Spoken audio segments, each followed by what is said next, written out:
ปลา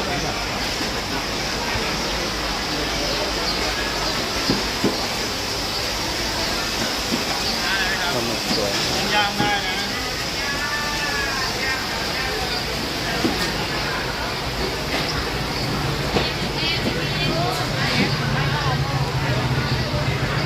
ใช่จ้าตัวอาจ้าย่างได้อ๋อไข่หัวแก้วได้เลยจ้ะอันนี้26 ดูนะดูจ้ะ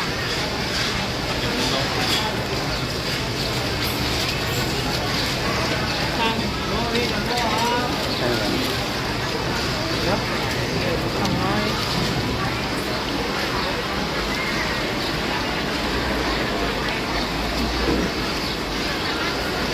ปลาหมึก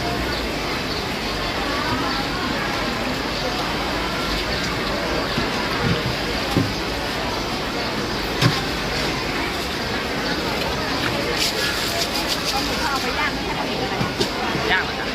ย่างอะไรก็ได้ไม่ว่าใช้ปลาหมึกอะไรย่างปลาหมึกอะไรก็ได้ที่ว่าอร่อยอ่ะถ้าอร่อยก็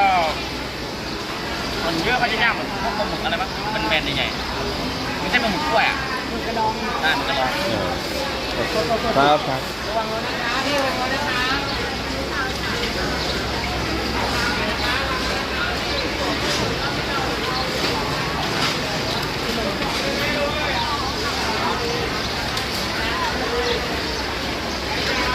ล็อกนู้นเราเดินไปยัง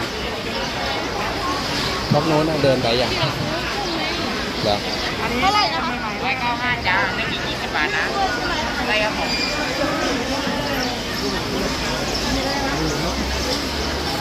ไปรับร้านหน่อยพี่ร้าน5พี่ไปรับร้านหน่อยร้านนี้ร้านครับค้าอะไรช่วยบอกด้วยนะคะไอตัวแบบนี้หรือเปล่าแม่ตัวเล็กตัวใหญ่เดียวจ้าน้อยใหญ่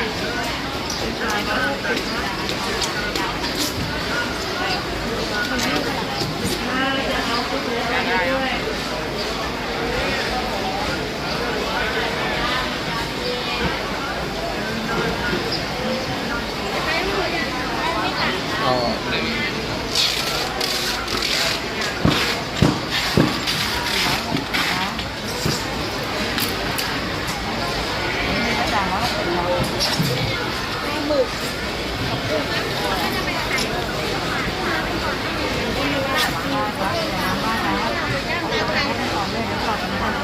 ขาย20 100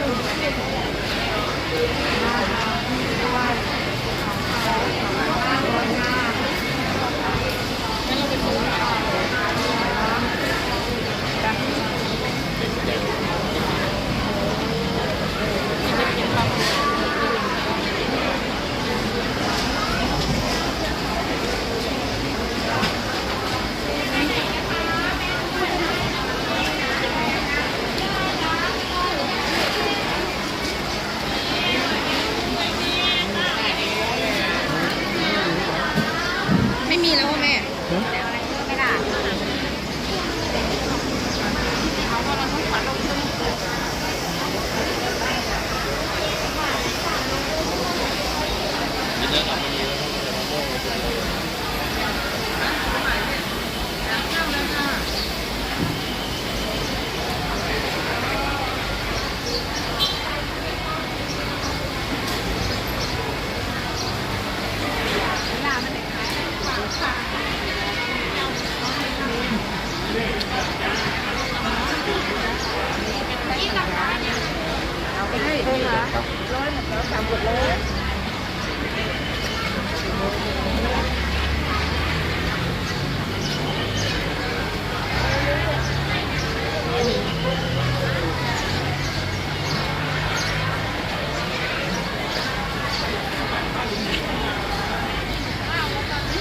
อ้าวเหรอ